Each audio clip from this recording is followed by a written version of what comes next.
Hai semua, selamat datang ke channel Vels Lifestyle. Tuan-tuan dan bapak semua, setelah tular di media sosial berkenaan dengan isu jana wibawa.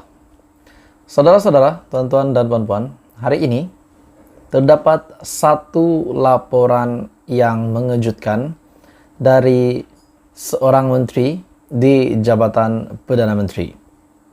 Dengan laporan ini, satu lagi pendedahan yang mengejutkan untuk semua pemimpin-pemimpin politik yang terlibat dengan isu jana wibawa.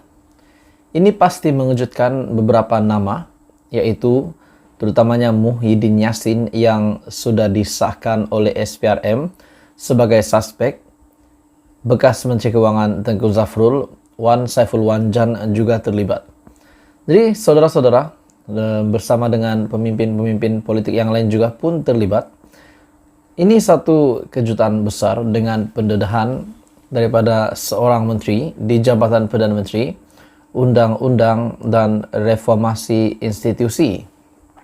Datuk Seri Azalina Othman Said membuat pendedahan bahwa beberapa surat setuju terima projek untuk jana wibawa membabitkan ahli keluarga pemimpin politik.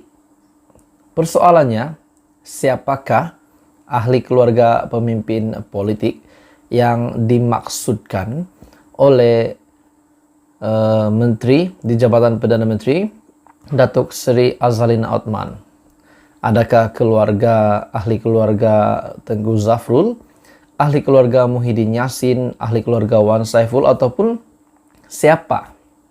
Oke, saudara-saudara, sebelum saya meneruskan isu hangat ulasan yang sangat menarik hari ini, saya meminta jasa baik Anda untuk bantu channel ini dengan menekan butang like, share video ini supaya ramai yang tahu tentang isu yang panas ini, dan tekan butang subscribe.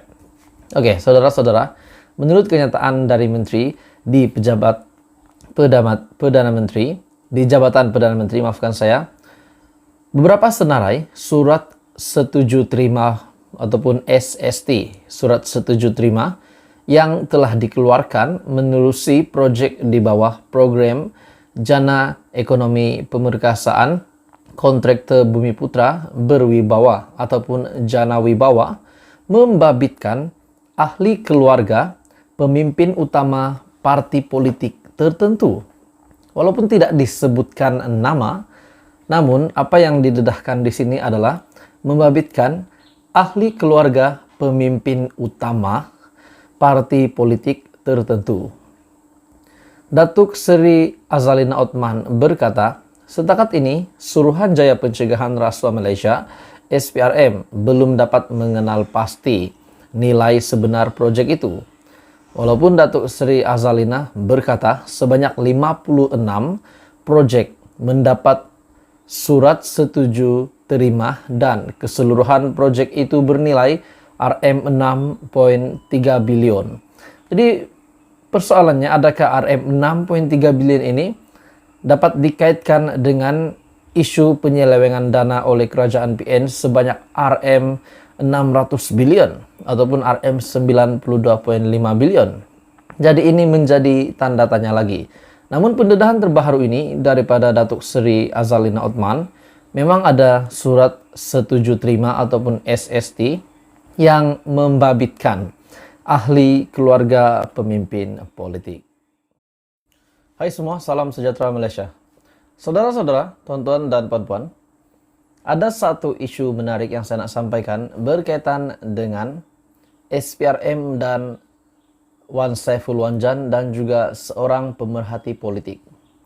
Terdapat dakwaan ataupun tuduhan yang mengatakan bahwa SPRM memberikan RM10 juta kepada Wan Saiful Wanjan. Jadi persoalannya, pertuduhan ini RM10 juta yang diberikan kepada Wan Saiful Wanjan. Setelah tuduhan ini yang diterima oleh SPRM, akhirnya SPRM bertindak bahwa Dakwaan tawar RM 10 juta. Adakah SPRM menawar RM 10 juta kepada Wan Saiful Wanjan menerusi pendedahan ini?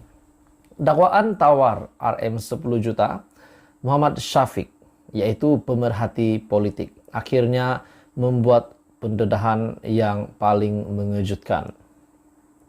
Pemerhati politik Muhammad Syafiq Abdul Halim tampil memohon maaf kepada Suruhanjaya Pencegahan Rasuah Malaysia ataupun SPRM susulan dakwaan terhadap Suruhanjaya itu yang kononnya menawarkan sejumlah duit RM 10 juta kepada Ketua Penerangan Bersatu, Ketua Penerangan Parti Pribumi Bersatu Malaysia, Bersatu Datuk Wan Saiful Wanjan.